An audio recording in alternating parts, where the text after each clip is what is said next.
A woman vanished without a trace, an ocean liner surrounded by secrets, and the world's greatest detective on board. What happened on the SS Alexandria?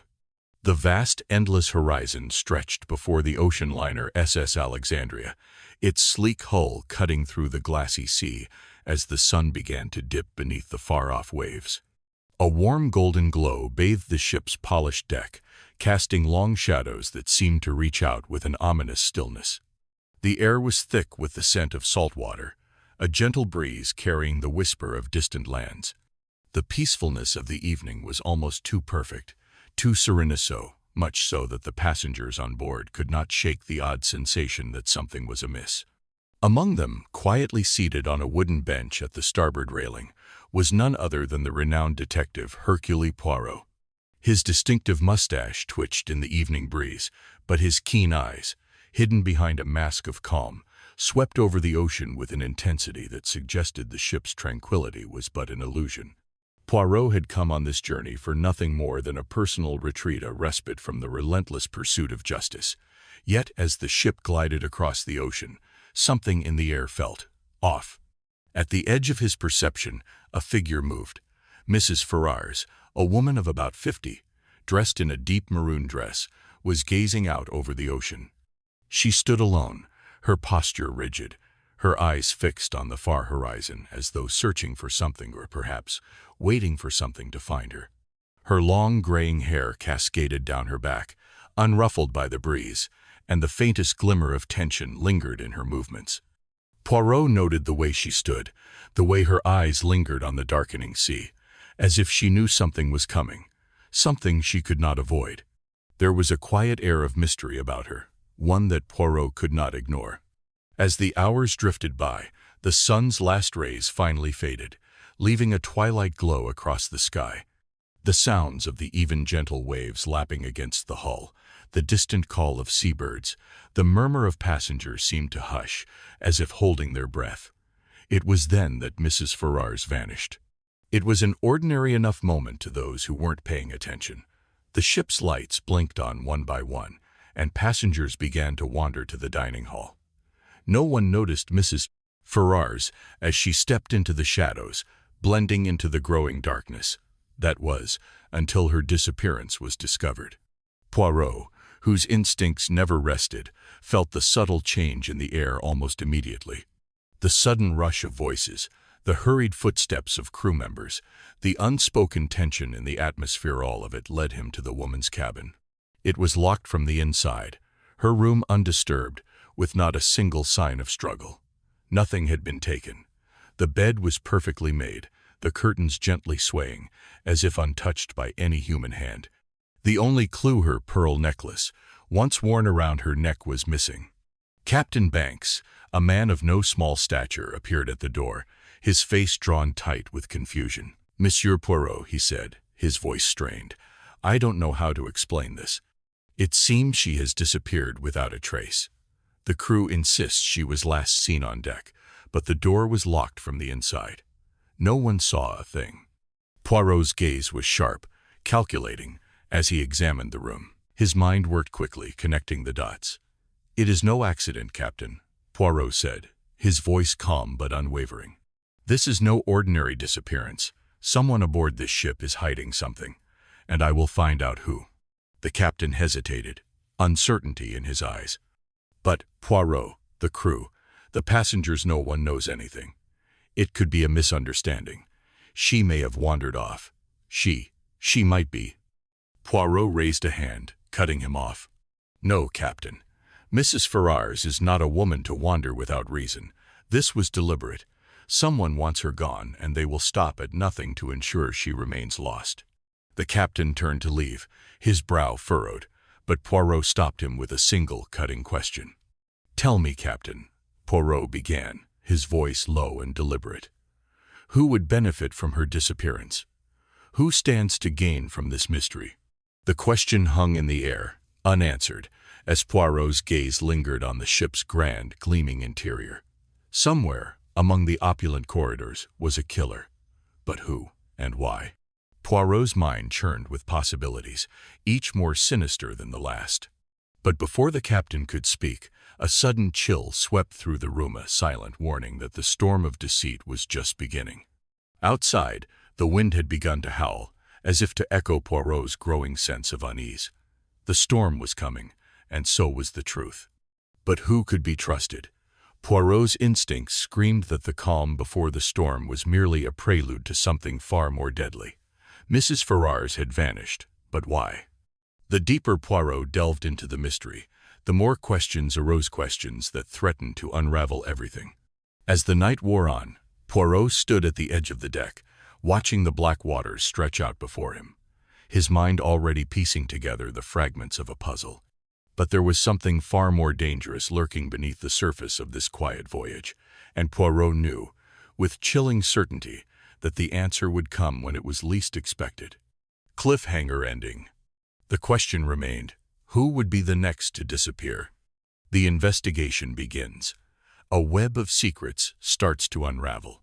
The tension aboard the SS Alexandria was palpable, as if the very walls of the grand ship had absorbed the whispers of its passengers. The disappearance of Mrs. Ferrars had sent ripples through the crew and passengers alike. No one knew what to make of it until Poirot entered the scene. His sharp eyes, unblinking, absorbed every detail, his mind already working in overdrive. Captain Banks was the first to approach him, his face pale, his normally authoritative posture faltering. "Monsieur Poirot, I don't know where to start. We have gathered the crew and the passengers who were nearby, but no one seems to know anything. Yet something doesn't feel right. What do you make of it?" Poirot's gaze swept across the room, landing on a few individuals who appeared uneasy in his presence, passengers who couldn't seem to meet his eye. He remained silent for a long moment, observing their fidgeting hands, their shuffling feet, the way they kept glancing over their shoulders. "Captain," Poirot began softly, his voice carrying the weight of his observations, "there is something more here than meets the eye. These people," he gestured subtly to the gathered crowd, "are hiding something. And Mrs. Ferrars, she did not simply vanish." As the investigation unfolded, Poirot listened carefully to the crew and passengers, piecing together fragments of the truth. Some spoke of Mrs. Ferrars' reputation, a woman who had once been at the center of a scandal involving a love affair gone wrong. Others whispered of a heavy heart and an even heavier secret. She had been on the ship seeking redemption, they said. But redemption from what? The passengers spoke in hushed tones, each one adding a different theory to the puzzle. Yet all of them had one thing in common. They couldn't explain her disappearance. Was it simply the isolation of the ship, the oppressive confinement of the sea that had driven her to madness? Or was there someone aboard with a hidden motive, a carefully crafted plan set in motion long before Mrs. Ferrars had stepped foot on the ship? Poirot's keen senses quickly picked up on discrepancies in their story-estiny details that didn't add up. A necklace, a quarrel, an unexpected visitor. He turned his attention to Edward, the young man who had been seen speaking with Mrs. Ferrars just hours before she vanished. Edward was nervous, his eyes darting back and forth, his palms slick with sweat. Poirot approached him with his usual calm, measured tone. "Tell me, Monsieur Edward, what did you discuss with Mrs. Ferrars? You were seen talking to her just before she disappeared." Edward stiffened. "I don't know, monsieur. We spoke of nothing unusual. She mentioned some personal matters, but I—" Poirot raised an eyebrow. "And you, monsieur, are certain of this? You remember every detail of your conversation, do you not?" Edward hesitated. I suppose. But it wasn't important. She didn't." He broke off, his voice trembling, and Poirot saw the flicker of fear in his eyes. Edward was hiding something, and Poirot's instincts told him that whatever it was far more significant than he was letting on. Next, Poirot spoke with Mrs. Dempsey, an older widow, and a longtime friend of Mrs. Ferrars. She was the very image of concern, her face pale, her hands clasped tightly in front of her. Too tightly. She was visibly shaken, but Poirot noticed the subtle quiver in her lip when he asked her about the last time she saw Mrs. Ferrars. "Just don't understand it, Monsieur Poirot," Mrs. Dempsey said in a wavering voice. "She was perfectly fine when I saw her last. She didn't seem disturbed, at least not in any way I could have noticed. But there was something off about her. She kept glancing at the deck as if she was waiting for someone, as if someone was waiting for her. Poirot leaned in slightly, his expression unreadable. "Someone was waiting for her," he repeated. "And what do you mean by that, madame?" Mrs. Dempsey faltered, her eyes darting away.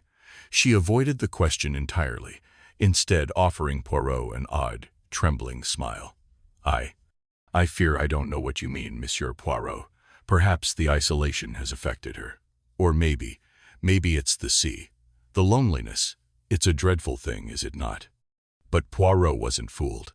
Mrs. Dempsey was hiding something she knew but didn't want to share.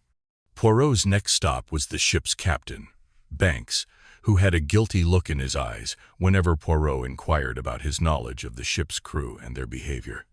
Banks seemed to take particular care when avoiding questions about a specific officer, First Officer Pierce. Poirot couldn't help but notice the tense silence whenever Pierce's name was mentioned. First Officer Pierce was a strange man, unusually calm, detached, with a sort of coldness that seemed out of place on a ship meant for leisure. When Poirot questioned him, Pierce's manner was polite, yet his eyes were too steady, his words too carefully measured. "There is nothing to report, Monsieur Poirot," Pierce said, his voice smooth, betraying no hint of emotion. "We are simply following protocol. The lady was last seen on deck, and there was no sign of foul play. I assure you, there is no mystery to this. We simply need to carry on with our journey." Poirot watched him carefully, his eyes narrowing. "Indeed, no mystery," he murmured, before turning away. He was not convinced. Pierce knew something, and Poirot was determined to uncover it. Cliffhanger ending. Just as Poirot prepared to gather all his findings and draw his first conclusions, a sudden commotion erupted in the hallway outside the cabin. A scream echoed through the ship, followed by a hurried voice shouting for help. Poirot froze. The very air seemed to shift, and Poirot's heart raced. Was this another disappearance, or had the murderer finally revealed themselves? The suspects. Everyone has something to hide. The investigation had begun, and as Poirot delved deeper into the lives of those on board the SS Alexandria, he couldn't help but feel the weight of secrets pressing in from all sides. Each passenger seemed to carry a piece of the puzzle, yet no one was eager to reveal their part. Poirot knew that, in order to uncover the truth, he would have to wade through layers of deception, carefully peeling back the facades one by one. His first suspect was Edward, a young man whose nervous energy was impossible to ignore. Edward had been seen talking to Mrs. Ferrars shortly before her disappearance, and his interactions with her were described as nothing out of the ordinary, just a casual conversation. But Poirot knew better. The young man's eyes darted back and forth, as if he were searching for an escape, and his voice trembled ever so slightly whenever he spoke about that fateful evening. He claimed to know nothing of her whereabouts, insisting that he had simply shared a few words with her before going to his cabin. But Poirot's instincts screamed that this was far from the truth. "You spoke to Mrs. Ferrars, yes?" Poirot asked, his voice calm but probing, as he observed Edward's stiff posture. Edward nodded quickly, a bit too quickly. "Yes, I did. We spoke about nothing important. Just the usual conversation, Monsieur Poirot." Poirot smiled thinly, his eyes narrowing. "Nothing important, you say? And yet, Monsieur Edward, you seem troubled. As though the memory of this nothing important conversation disturbs you." He paused, letting the words hang in the air like a heavy curtain. "Is there something you wish to tell me? Something more significant?" Edward shifted uncomfortably, his gaze falling to the floor, then darting back up to meet Poirot's. "Don't know what you mean," he stammered. "There's nothing more to say." Poirot didn't push him further. Instead, he made a mental note to return to Edward later. There was something hiding beneath that nervous exterior, a guilt that was too sharp to ignore. Poirot's mind raced, picking apart the scene in his head. Could Edward be involved, or was he merely a pawn in a much larger game? Poirot's next suspect was Mrs. Dempsey, an older widow who had been a longtime friend of Mrs. Ferrars. Unlike Edward, Mrs. Dempsey did not have the same jittery unease. Instead, she carried an air of excessive concern that felt almost too rehearsed. She seemed overly eager to assist Poirot, as though she wanted to be in control of the narrative, to guide the investigation down a path that suited her. When Poirot spoke to Mrs. Dempsey, he noticed the subtle shifts in her demeanor. Her eyes, though filled with worry, never seemed to quite meet his. She was always careful with her words, as if searching for the right ones to paint herself as the concerned friend, the grieving widow, the innocent bystander. "I can't imagine what could have happened to her," Mrs. Dempsey murmured, her voice trembling, yet far too controlled. "She was such a dear, dear friend, so full of life, so full of secrets. But I suppose we all have our secrets, don't we, Monsieur Poirot?" The words "secrets" struck Poirot like a bell tolling in the distance, and his gaze sharpened. Mrs. Dempsey was hiding something, of that he was certain. The way she dropped that word so casual, almost too casually, hinted at a deeper involvement. It was as if she was telling Poirot something she knew, but couldn't bring herself to say. Poirot pressed her further, his eyes never leaving her face. "You say that we all have our secrets, madam. But what of you? What secret do you carry? You seem unusually well informed about Mrs. Ferrars' life. Tell me, how well did you know her really?" Mrs. Dempsey's lips quivered slightly, but she quickly regained her composure. We were close," she said softly, her gaze turning distant, lost in thought. But there were things she never told me, things she kept hidden. A past. She feared it might catch up with her." Poirot leaned in, his voice becoming quieter, more insistent. "And what of this past, madame? Did you know what it was? Did Mrs. Ferrars confide in you?" Mrs. Dempsey stiffened, her hands clasping tightly in front of her. "No," she whispered, almost too softly. "No. She never spoke of it. I only know what I heard. The rumors, the things people said." "Rumors?" Poirot prompted. "What rumors, madame?" Her lips trembled, and for a moment Poirot thought she might break down entirely. But instead, she forced a tight smile and shook her head. "I can't say, Monsieur Poirot. It's not my place to speak of such things. You should ask the others." Poirot's mind raced as he watched her leave. Mrs. Dempsey's reaction was far too rehearsed, too calculated. She was hiding something that could unravel the entire case. But what? And why was she so intent on deflecting Poirot's questions? Poirot turned to leave the room, his thoughts swirling. But as he stepped into the corridor, something caught his eye. The faintest whisper of a figure disappearing into the shadows. It was Edward again. But this time he wasn't alone. Behind him stood a tall man, his face obscured by a dark cloak. The figure moved with a grace that seemed unnatural, slipping into the depths of the ship without a sound. Poirot's heart skipped a beat. Who was this man, and why was he following Edward? Poirot's mind raced, and a chill ran down his spine. The web of lies was thickening, and every thread seemed to lead deeper into a darkness he hadn't yet uncovered. Cliffhanger ending. Poirot's steps quickened as he followed the shadowy figure down the hallway. But just as he reached the corner, the sound of a door slamming shut echoed through the ship, followed by the unmistakable scream of a woman in distress. Poirot froze. Was it another victim? Or was someone trying to cover their tracks? His pulse raced, his mind already spinning with theories. But there was no time for second-guessing now. He had to act fast. Strange behavior among the crew. Unease lurks beneath the surface.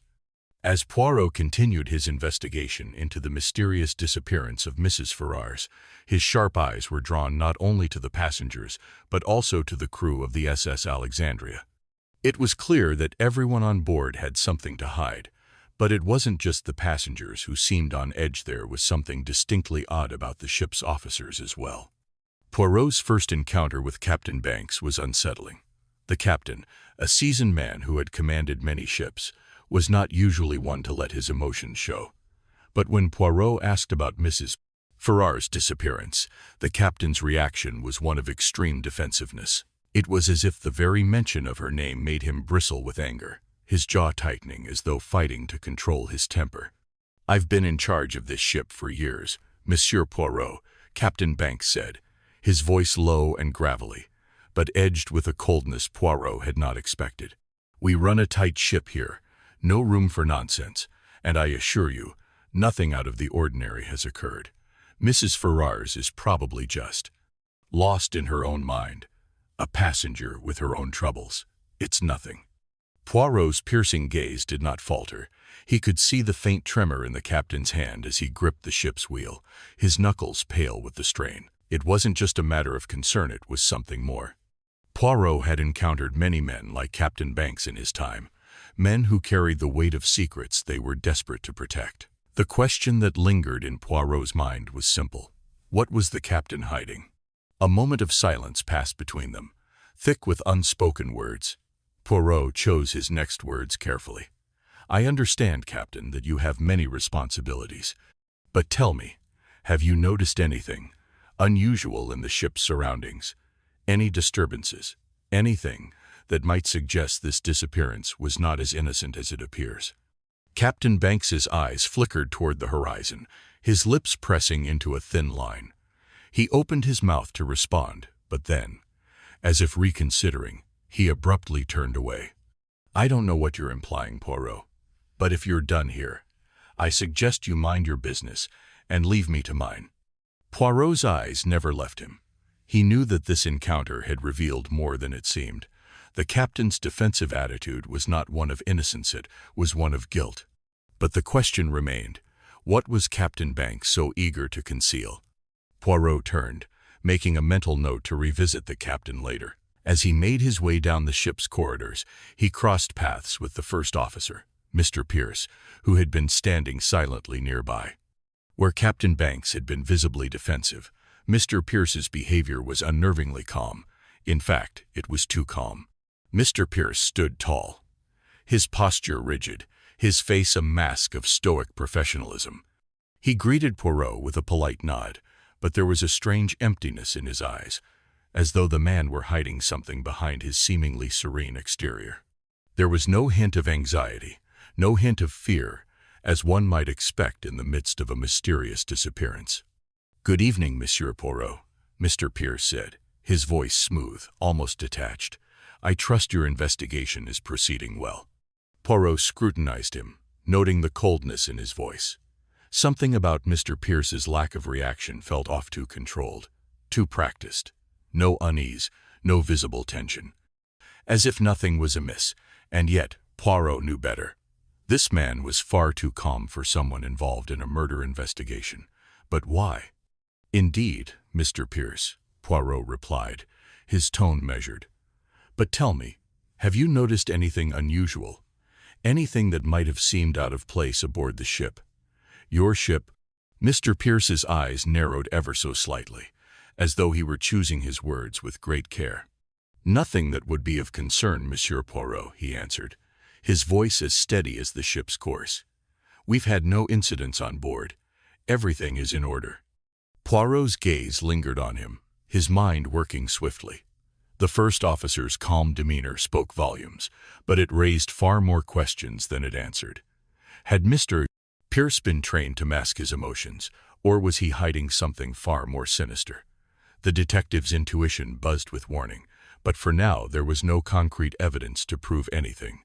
Poirot continued his inquiry, speaking with other crew members who seemed to echo the same unsettling calmness. The more he observed, the more he became convinced that these strange behaviors were not random, they were connected. The ship's officers seemed to be united in their strange detachment, as if they shared some unspoken knowledge, a secret they were all guarding. As Poirot pieced together the puzzle, it became clear that something far more dangerous was at play. It wasn't just the passengers who had something to hide, there was something sinister lurking in the very heart of the ship's crew. And then, in the midst of his thoughts, Poirot remembered something crucial. One of the ship's passengers, Mrs. Ferrars herself, had been involved in a scandal years ago.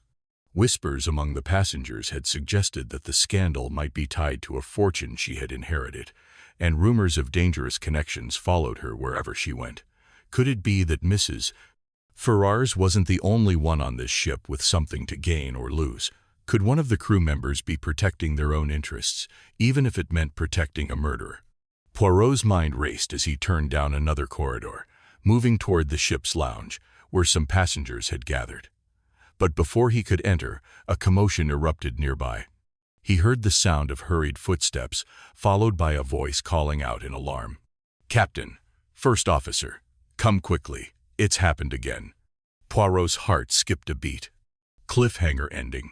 Poirot rushed toward the source of the commotion, his mind racing. Could this be another victim? Or was someone trying to send a message? Whatever it was, the ship was becoming a house of cards, and soon, it would all come crashing down. As Poirot approached the source of the chaos, he was stopped by a cold hand gripping his shoulder. It was the captain. His face was ashen, his eyes wide with fear. "Monsieur Poirot," he gasped, "you must come with me quickly. There's been another disappearance." Poirot's breath caught in his throat. Another victim. Or was it something far more sinister than he could have imagined? The midpoint, a revelation that changes everything. Poirot's mind had been consumed by the strange behavior of the passengers and crew, but it wasn't until he uncovered something hidden in Mrs. Ferrars' cabin that the true depths of the mystery began to unfold. It was late in the evening, the air thick with tension as Poirot stood before the locked door of Mrs. Ferrars' cabin. He had already examined every corner of the ship, questioned every passenger, and even observed the crew's every move, but nothing had led him closer to the truth. Everything was pointing to a single fact. There was more to Mrs. Ferrars' disappearance than anyone could imagine. With careful precision, Poirot unlocked the cabin and stepped inside. The room was dimly lit, the scent of fresh linen mingling with the faint scent of perfume. Mrs. Ferrars had been known for her elegance, and her cabin reflected that. But what caught Poirot's attention was a small, worn leather-bound book tucked beneath the edge of the vanity. He knew immediately what it was, a diary. As Poirot opened the diary, the pages felt fragile under his fingertips, as if they had been written in haste. The ink had faded in places, but the words were still legible. Mrs. Ferrars had kept this diary hidden for a reason. This was a treasure trove of secrets. The first entry that caught Poirot's attention was dated just days before the ship had departed. Mrs. Ferrars had written about a meeting that was to take place on the ship that evening tonight, the very night of her disappearance. She had been planning to reveal something to someone aboard, something so explosive that it would shake the very foundation of the ship's passengers. But what? Who was this person, and what was the truth she was about to expose? Poirot read on, his eyes narrowing as the diary hinted at a twisted history, a web of lies, deceit, and dark family secrets. Mrs. Ferrars had been involved in an inheritance dispute that had nearly torn her family apart years ago. Her financial troubles had only worsened as she attempted to escape a past that refused to stay buried. Someone on board had the key to her tragic history, and she had planned to confront them, but who? The cryptic words in the diary suggested that her disappearance wasn't an accident. It was a carefully orchestrated move to silence her. But who among the passengers, or perhaps the crew, had the motive to do so? Poirot stood frozen for a moment, the weight of the discovery settling in. This wasn't just about a missing woman anymore. This was about a long-kept secret with the power to destroy lives. Mrs. Ferrars had clearly known that revealing this secret would bring danger. Yet, despite her fears, she had intended to go through with it. And now she was gone, leaving only the diary behind to guide him. Suddenly, Poirot's thoughts were interrupted by a commotion from the deck above. His instincts kicked in. He rushed to the source of the noise, his mind racing with the implications of the diary's revelations. Who was Mrs. Ferrars planning to confront? What did she know? Was the person she had trusted with her secret the one who betrayed her? Before Poirot could piece it all together, a crew member stumbled into view, his face pale, his eyes wide with terror. "Monsieur Poirot, you must come quickly," the man gasped. It's one of the crew members. He's dead." Poirot's heart skipped a beat. He followed the man to the scene, where a chilling sight awaited him. There, sprawled on the deck, was a crew member, First Officer Pierce. The man's body was unnaturally still, his eyes wide open as though frozen in a moment of fear. A knife was lodged in his chest, and a pool of blood surrounded him like an ominous halo. At first glance, it seemed like a suicide, a tragic, impulsive act, but Poirot wasn't convinced. Something was wrong. The knife wound was clean, too precise, and there was no sign of struggle. Pierce's body was positioned in an almost theatrical way, as if the death had been staged to appear self-inflicted. As Poirot knelt beside the body, his mind was already working overtime. The circumstances surrounding Pierce's death were eerily similar to the missing person case he was investigating. Both were too perfect, too contrived to be coincidental. Could it be that the person responsible for Mrs. Ferrar's disappearance had also played a role in the death of the first officer? Or was someone using Pierce's death to cover up the larger plot unfolding aboard the ship? Poirot looked around the scene, taking in every detail. The crew had gathered, their faces drawn with fear and confusion. But among them was someone whose eyes betrayed more than fear. There was guilt in their gaze. Poirot's mind flashed back to the diary, to the mention of a meeting that evening. Could Pierce have been part of whatever deal Mrs. Ferrars had intended to reveal? Poirot's senses were on high alert now. The ship, which had once seemed like a tranquil voyage, was turning into a deadly labyrinth. He needed answers, and fast. But as he stood over the body of the first officer, Poirot couldn't shake the feeling that this was only the beginning, that the true horror was still to come. Cliffhanger ending. Just as Poirot prepared to question the crew members, a sudden crash echoed from above, followed by screams. The ship lurched violently, as if something massive had struck it. Monday due, Poirot muttered under his breath. Was it a mere accident, or was someone attempting to cover their tracks in the most dramatic fashion? Without wasting another moment, Poirot sprinted toward the source of the chaos, his heart pounding in his chest.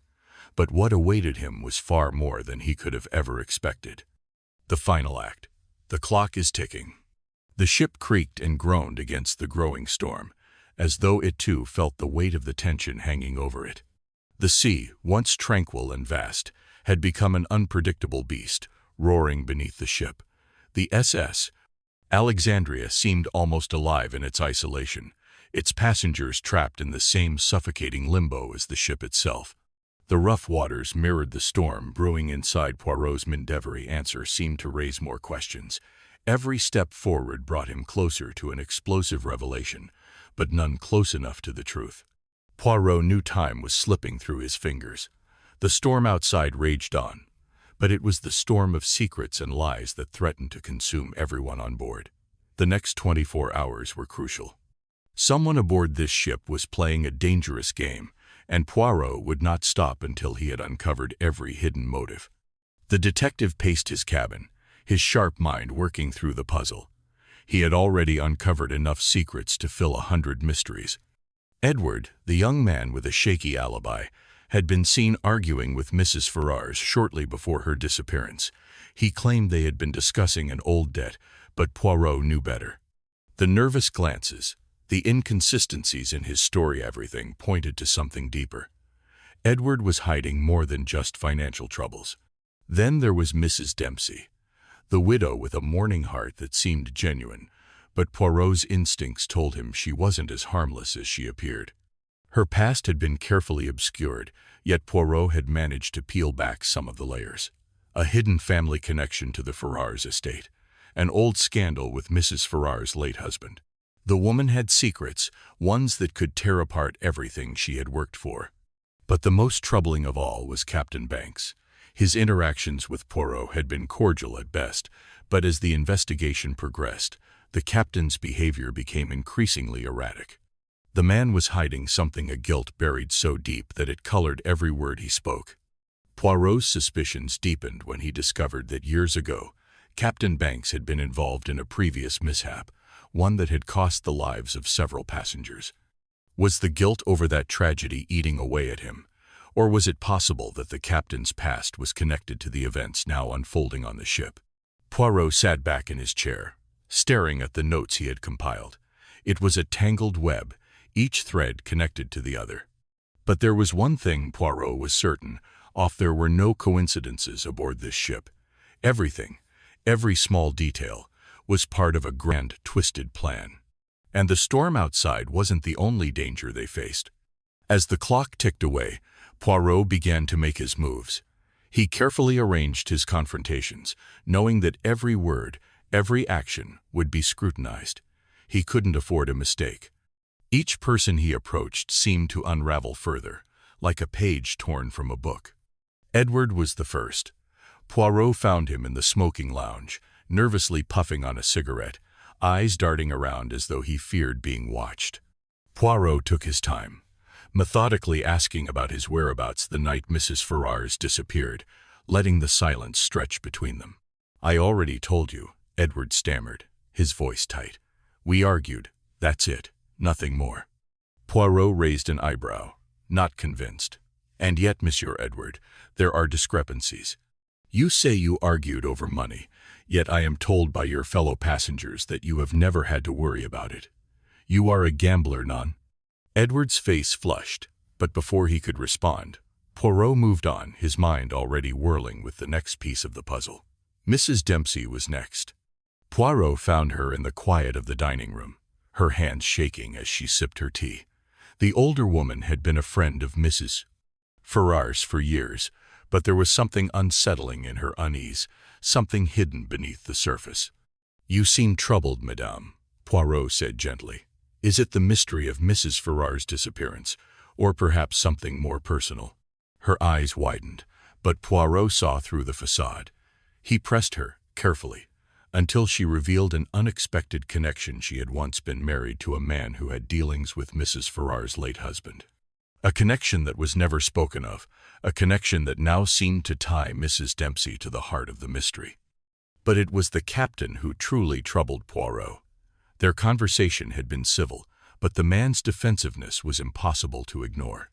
The captain insisted on staying away from the details of the investigation, but Poirot knew better. He had heard whispers from the crew, rumors of an old accident, one that had been covered up. It seemed that Captain Banks's past was never truly left behind, and now that past was threatening to resurface. Poirot's mind raced. The pieces were falling into place, but there was something missing, something that would tie all these threads together. But before Poirot could fully grasp the magnitude of the conspiracy aboard the SS Alexandria, the storm outside took a more violent turn. A sudden, deafening crash echoed throughout the ship, followed by a frantic scream. Poirot rushed toward the noise, his pulse quickening. What had just happened? Was someone else about to meet the same fate as Mrs. Ferrars? As he turned the corner toward the source of the scream, Poirot's heart stopped in his chest. He had stumbled upon something that no one aboard could have anticipated. A body. But this was no ordinary body. It was one of the crew members, the second officer. The sight of the man's body, sprawled out on the deck, made Poirot's blood run cold. He had been stabbed, but the manner of his death was unlike the others. The knife wound was deep, almost ceremonial, and placed with the kind of precision that could only come from someone who knew exactly what they were doing. Poirot stood over the body, the storm raging behind him. The mystery had just escalated to a whole new level. Cliffhanger ending. As Poirot stood in stunned silence, a chilling voice echoed through the chaos. "You're too late, Monsieur Poirot." Turning slowly, Poirot came face to face with a figure in the shadows, their identity hidden. But one thing was certain: the game had changed. And now, with only hours left before the ship reached its final destination, the truth was closer than ever. But would Poirot solve the mystery before the killer struck again? The climax. A shocking twist that no one sees coming. The storm outside had grown into a tempest, waves crashing violently against the hull of the SS Alexandria. Inside, the atmosphere in the grand dining room was thick with tension, every eye fixed on Hercule Poirot as he stood before them, his hands clasped behind his back. The flickering candlelight cast long shadows on the walls, making every face appear just a little bit more sinister, a little bit more uncertain. Poirot had gathered everyone in the dining room. All the passengers, all the suspects. His sharp eyes scanned the room, taking in every subtle movement, every flicker of discomfort, every hesitant glance. The players were in position. But who would make their move? For the past days, Poirot had been unraveling the tangled web of lies and half-truths, peeling back layer after layer of deceit. Each conversation, each revelation had brought him closer to the truth, but the final piece of the puzzle had eluded him, until now. The storm outside, the rising winds, seemed to mimic the storm that raged in his own mind. He could feel the weight of the moment pressing down on him, the pressure of knowing that with every passing second, someone on this ship would strike again. Poirot's voice was calm, but there was an edge to it, a quiet intensity that sent shivers down the spines of all those gathered. I know, my friends, that you are all waiting to hear the truth. The truth that has eluded you, that has left you looking over your shoulders, unsure of who to trust, but the time has come for the mask to be lifted. The room was silent. No one spoke, no one moved. The tension was unbearable. The suspects sat in their chairs, eyes darting nervously. They all knew one of them was a killer, but they couldn't be sure who.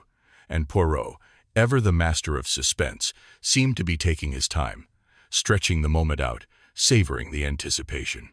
Poirot's eyes locked on each person in the room, and as he spoke, his words felt like daggers, each one cutting a little deeper. "Edward," he began, his gaze piercing through the young man, "you were the first suspect, and yet you were nothing more than a pawn in a much larger game. Your nervousness was merely a cover, an attempt to hide your own guilt. But, Monsieur Edward, the truth lies not in your hands." Edward shifted uncomfortably in his seat, his face paling as Poirot continued. "But it is not you, Edward, who is the true killer." Poirot then turned to Mrs. Dempsey, who had been sitting quietly, her hands folded tightly in her lap. "And you, madame, your secrets are deep, much deeper than you would care to admit. Your connection to Mrs. Ferrars, to the dark history you both share, made you a suspect in my mind. But alas, you are not the one I seek." Mrs. Dempsey's lips quivered, and for a brief moment, Poirot saw a flicker of fear in her eyes. Poirot's gaze shifted to Captain Banks, who had been seated at the far end of the table. "And you, Captain Banks, your guilt was so palpable, your desire to hide the past so evident. But even your tragic mistake does not make you the murderer. You, like the others, were simply a player in a much grander scheme." The room was silent, the tension palpable, as Poirot paused, letting the weight of his words sink in. He moved slowly, methodically, from person to person, his eyes never leaving their faces. And then he turned, finally, to the last person in the room. "Madame, it is you," he said, his voice dropping to a whisper. "You were the one who planned it all." The room gasped. The shock was palpable, but Poirot remained calm, his piercing gaze locked on Mrs. Ferrars's closest friend, the woman no one suspected, the quiet, reserved woman who had been watching from the shadows all along. It was her. She was the one behind it all. Mrs. Dempsey's face blanched, her hand rising to her throat in disbelief. The storm outside seemed to pause for just a moment, the wind dying down as if holding its breath. Poirot's calmness, his unwavering conviction, left no room for doubt. He had solved it. The murderer was standing before them all. But the twist was not just in the identity of the killer, but in the motive. Poirot leaned forward, his eyes burning with intensity as he continued to unravel the story. "You see," Poirot said, "Mrs. Ferrars was about to reveal a secret so explosive that it could destroy everything. But she was not just a victim of betrayal. Mrs. Ferrars had a motive of her own. She had been blackmailing this woman, this friend of hers, over an old family scandal. But the stakes were too high. The inheritance that would change everything. It was the last thread that connected these two women." The murderer's hand trembled as she stood, a brief flash of desperation in her eyes. She had been cornered, and there was nowhere left to hide. The game was over. Poirot had solved the puzzle, but the final truth was more devastating than anyone could have imagined. The victim's last moments, too, were revealed. Mrs. Ferrars had been on the brink of exposing her tormentor. She had been planning to confront her friend that evening, but someone had been one step ahead. The dark history of both women had intertwined in a twisted dance of money, revenge, and betrayal. Poirot's voice softened, and for a moment there was a hint of melancholy in his tone. In the end, it is not just the truth that hurts, my friends. It is the lies we tell ourselves, the masks we wear to protect the things we hold dear. In the end, we are all trapped by our own deceit. As the last words hung in the air, Poirot looked at the gathered passengers, his gaze lingering on each one of them. The storm outside had faded, but the tension in the room was unbearable. The killer was caught, but the haunting questions remained. What price had each person paid for their secrets, and in the end, was anyone truly innocent? With one final, lingering glance at the killer, Poirot stood, his voice carrying across the room as he spoke his last words. The truth always catches up with us, and sometimes it is too late to undo what has been done. Cliffhanger ending. As Poirot turned and made his way toward the door, the air was thick with the weight of his final words. But just as he reached for the handle, a trembling voice spoke from the back of the room, shattering the silence. What if there's more, Poirot? What if the real killer is still here watching us right now? Poirot froze. His hand hovered over the door. He turned slowly, his eyes narrowing. The storm outside raged once more. The shadows deepened. And with that, the story ended, leaving the audience breathless, wondering if any would survive the next twist. Could it be Edward hiding a deadly secret, or was Mrs. Dempsey more than just a concerned friend?